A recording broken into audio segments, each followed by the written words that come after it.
For years, many Russians managed to make one psychological arrangement with the war. It was happening, yes, but not really to them. It was on television. Life inside Russia adjusted. People learned which words not to say, which news not to notice, and how to keep scrolling. And then reality began to crumble into everyday life. The Russian side of Instagram, which, by the way, is officially banned in Russia, though everyone still seems to use it, filled with videos from gas stations. People standing in long lines, drivers complaining they cannot fill their tanks, queues stretching for miles in some regions. Almost every day, new footage appears: explosions at refineries, drone strikes on military plants, smoke rising over places that were supposed to be safely behind the front. Official news barely mentions it. That habit is already well established. But when the war was somewhere far away, silence was easy. Now, the war has knocked on the door. And the most striking part is not even the damage itself. It is the reaction. One might expect the obvious demand: end the war. Stop creating reasons for Ukrainian drones to fly deeper into Russia. Stop pretending that a country can bomb its neighbor for years and remain untouched in return. But that is not what many people are saying. Instead, they demand strikes on decision-making centers in Kyiv. Some openly call for nuclear attacks. And beneath all this is a strange, stubborn faith. Russia, they believe, has not really started fighting yet. Somewhere, in some secret warehouse, there must be a miracle weapon, a final blow, a hidden force that will suddenly tip the war back in Putin's favor. Never mind the hundreds of thousands killed and maimed. Never mind the ruined border towns, the burned refineries, the economic losses, the exhausted army, and the shrinking room for ordinary life. In this imagination, all of that was apparently still the warm-up. I'm Elvira Bary, a writer born in the Soviet Union. And today, we'll look at how people in Russia are trying to psychologically adapt to the new phase of the war. What is happening in their heads? What logic they use? And what exactly they are still hoping for? Here's our roadmap. Private little worlds. How the chosen ignorance helps propaganda create myths of imaginary greatness. Borrowed greatness. How rising living standards and Putin's image became a substitute for political understanding. Cartoon enemies. Why Ukrainians became fictional villains instead of real people defending their homes. The broken picture. What happens when drones, shortages, and mobilization enter private life? The wonder weapon. What makes so many people wait for one blow to fix reality? If you'd like to keep getting this kind of insights, please subscribe, like, share, join my think tank, or support through PayPal or Super Thanks, or tap Hype Points. That is how this channel stays independent to dive deep into things. And if you are listening on Spotify, hit follow so the next episode lands in your feed automatically. Thank you for being here. Let's begin. One of the themes that comes up again and again on this channel is that the Kremlin doesn't just want territory, it wants ownership of history.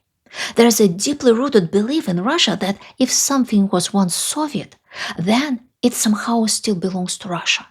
Not just land, industries, achievements, brands, even other people's memories. And that reminds me of one remarkable story I've come across since the full-scale invasion began.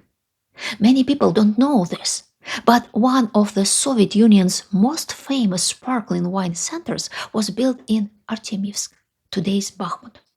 The project emerged from the Soviet effort to create domestic sparkling wine on a grand scale. According to one widely repeated version of the story, the ambition was to produce something that could rival French champagne. Artemivsk was chosen because beneath the city lay enormous former gypsum mines, more than 70 meters underground.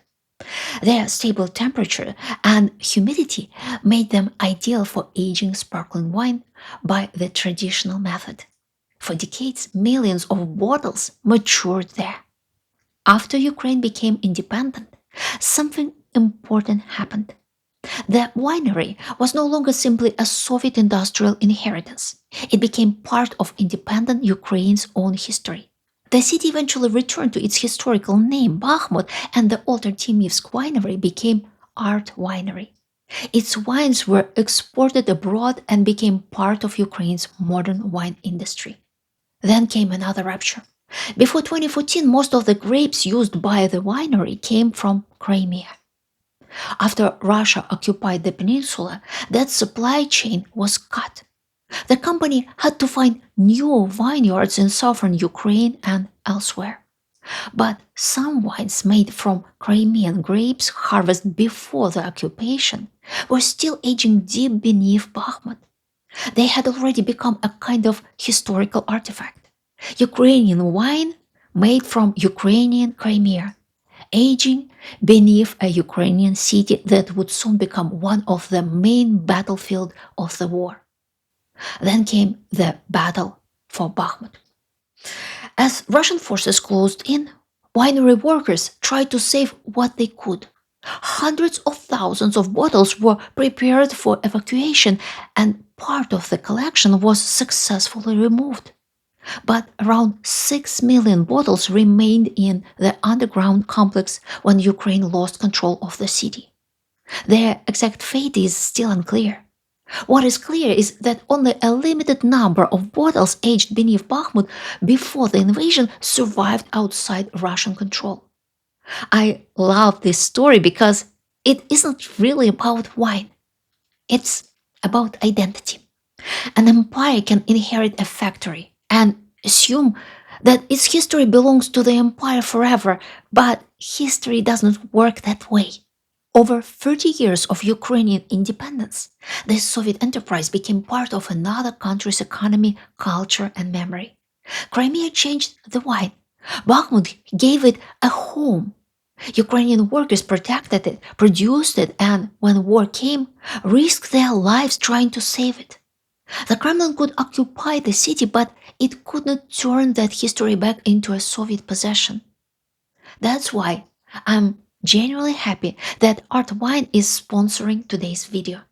If you'd like to own a small piece of that history, or simply read more about the incredible journey these bottles took, you can visit Art Wine at www.artwine.com or using the link in the description. The remaining stock is very limited. By now, much of it has already been shipped back to Europe because demand has been so strong. So once those bottles are gone, there won't be another batch from Bakhmut. Now, let's go back to the video. Private little worlds. How did the myth about we have not yet started come into being? It grew from zero interest in politics and foreign affairs. For many ordinary Russians, these matters felt useless. The outside world spoke other languages and followed other rules. It wasn't easy to understand. The domestic politics were clear, but the ordinary Russian citizen had almost no way to influence it. So why bother paying attention? That's the choice most Russians made many years ago. They turned away from politics to focus on their private lives. They told themselves, I take care of my life. The state takes care of the big world. That's what it should be like. In many Western countries, people closely watch and discuss what happens in parliament or in local government. But this was not the case in Russia. There was certain down-to-earth wisdom in this. Why get obsessed over what you can't change anyway? Focus on things that are within reach. Make your own life better, and the world will follow suit. That's what many people wanted after the Soviet era, when prioritizing your personal well-being was frowned upon, and the poverty of the 1990s. They wanted to finally get to live their best life and enjoy it without shame. Have a nice home, heal all trauma, build healthy relationships, and raise happy children. But there was a price. The outside world disappeared from view. The war in Donbass, which Russia started in 2014, became a sad, faraway story that many people scrolled past. If something about the war appeared in their feed, they moved on, saying something like, "I don't watch the news. I don't want to upset myself. I have enough problems. What can I do anyway?" That last sentence is important. What can I do anyway? When people have no agency, they often protect themselves with ignorance. Then February 2022 came. Ukrainian relatives and friends called. They wrote messages. They said, "We are being bombed. Your country is doing this. How can you stay silent?" And many Russians heard only the second part. Not "we are being bombed," but "you are a bad person." So instead of responsibility, they felt offense. Why are you attacking me? I did not start this. I'm just living my normal life, cooking soup, going to work, taking care of my child. I'm not bombing anyone. This is how private life becomes a shelter from guilt. The war was acceptable while it stayed outside the door. It became frightening only when mobilization threatened the son, the husband, the brother. Later, when drones appeared in the sky and gasoline disappeared at the pump, the same person who ignored Ukraine suddenly began to ask, "Why is this happening to me?" Borrowed greatness. If a person cannot influence the state, he still wants status. Everyone wants some proof that they are respected. Some achieve it through career, money, and success, others through family or creative work. But there's another kind of status for those who failed at every other option. National status. The feeling that even if your own life is small, your country is great. Even if you fail to become what you wanted to be, you are standing inside something large and respected. For many Russians, Putin supplied that feeling. Many people remembered the 1990s as humiliation, unpaid wages, poverty, criminals on the loose, and a sense that nobody knew where the country was going. Then the 2000s arrived. Oil prices rose, and an ordinary person's well-being improved dramatically, especially in Moscow and big cities. Home ownership and vacations became more accessible. Cafes, malls, gyms, and private clinics became part of ordinary urban life. The improvement was uneven. Many people remained poor. Many regions were still abandoned. But compared with the 1990s, the change felt enormous. And the mind made a shortcut. Life got better. Putin is in charge. Therefore, it is Putin who brought this improvement. He knows what he's doing. The president becomes a symbol of this better life, and the ordinary person can return to private life with a pleasant thought. The wise man on the top is taking care of everything. He is making the world respect us. This is borrowed greatness. You barely know anything about politics. Maybe you don't even follow the news, but you still emotionally own the state's greatness. That is why Putin's failure is so hard for many ordinary Russians to admit. If Putin is the person who built your national status, then his failure touches your own identity. It says, maybe we are not as strong and smart as we thought. This is too painful. So another explanation appears. Russia has not really started fighting. It is holding back punches to land them at the best possible moment. That's Putin's plan. He knows what he's doing, like he always does.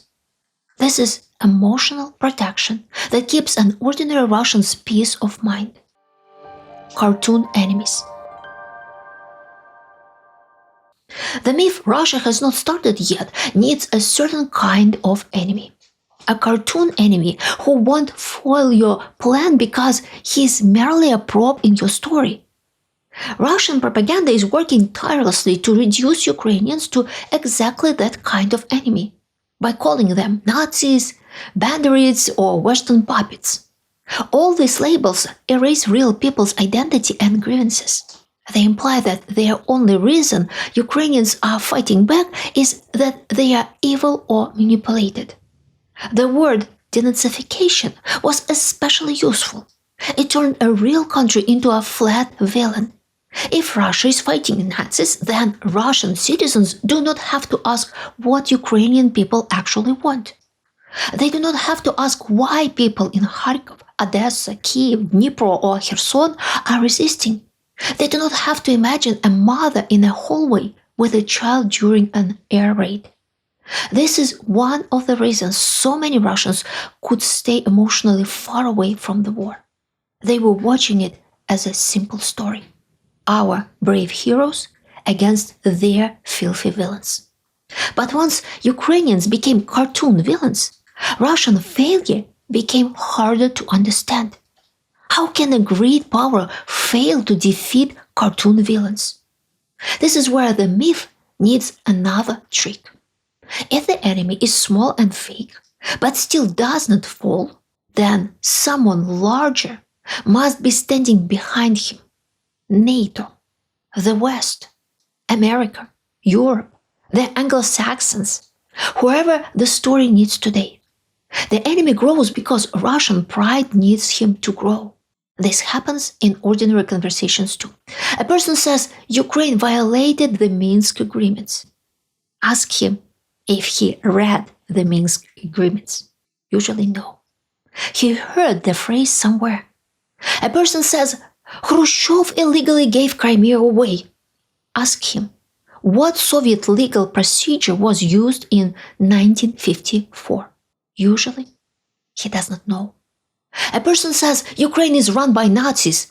Ask him how a country with a Jewish president fits that story. He usually moves to another slogan. All these people speak in lines borrowed from state media. That saves them the effort of educating themselves on the matter, analyzing things, and forming their own opinion. But here is the deeper problem. Many Russians do not only imagine Ukrainians as cartoon characters, they imagine Russia as a cartoon character too. Likeable, brave, and clever, but still a cartoon. They have a very vague, if any, idea of how the country actually works and what hardships it is facing because of the war. That is why the shock of reality shattering this picture is so strong. The broken picture. For years, many Russians managed to keep the war outside their private world. It existed, of course. It was on television, in official speeches, in angry telegram posts, but psychologically, it remained somewhere else. People could live around it.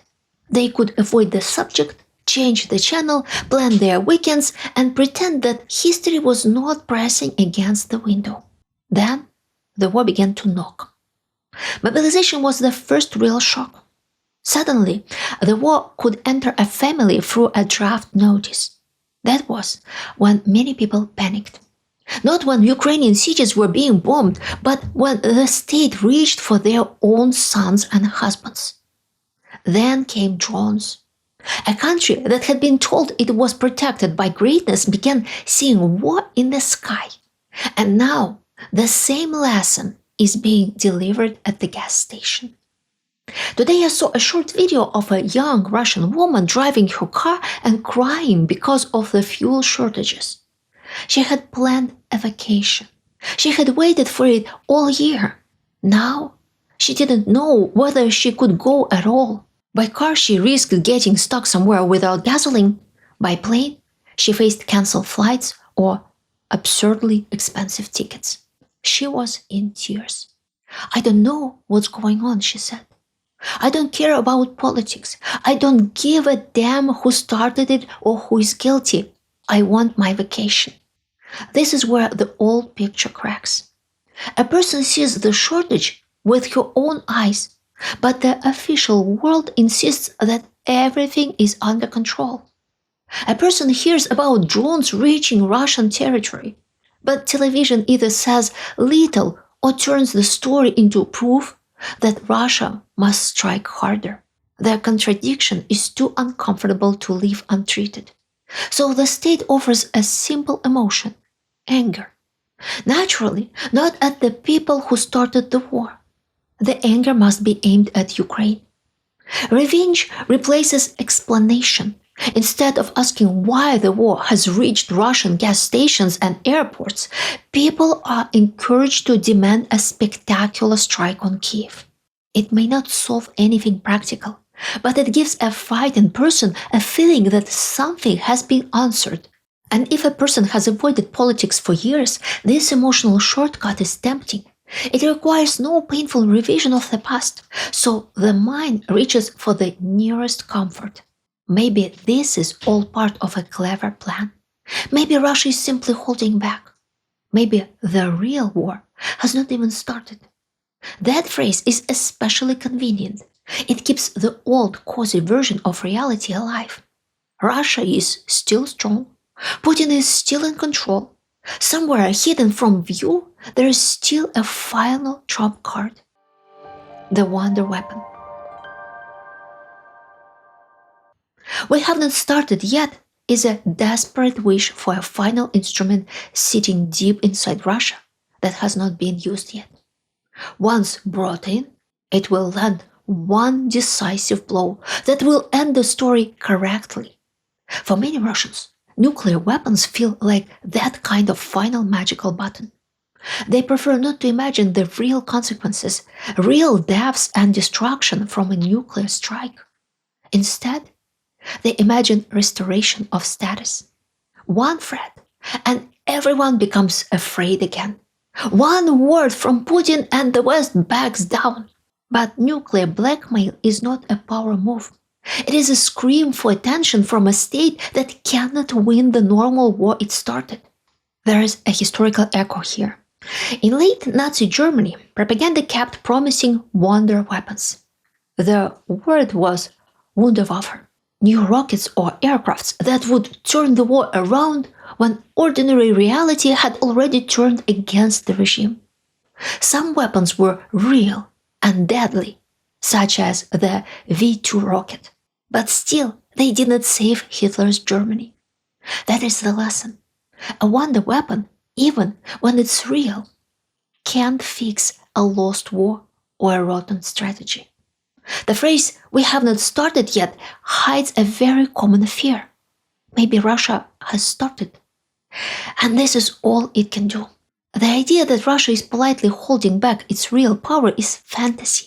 There is no wonder weapon sitting idle and waiting for its moment to shine. If Putin had a tool that could win the war without unacceptable cost, he would have used it long ago. The war has already consumed Russia's best units and huge amounts of equipment. It has forced Russia to ask North Korea for ammunition and turned more of the economy toward war. A state wouldn't do this if the war weren't eating it. Before you go, I want to ask you something personal. Have you ever kept hoping that some final rescue would appear? A person, a decision, a miracle, one dramatic turn that would save you from failure. And what happened when you finally understood that no one was coming? Please tell me in the comments. If this video helped you understand the psychology behind Russia's final threats, please like, subscribe, and share it with one person who still thinks nuclear blackmail is a sign of strength. And if you want to support this channel directly, you can join my think tank, leave a super thanks, support through PayPal, or tap hype points to help this episode travel further. For those listening on Spotify, follow the show so you don't miss the next one. Thank you for watching. See you next time.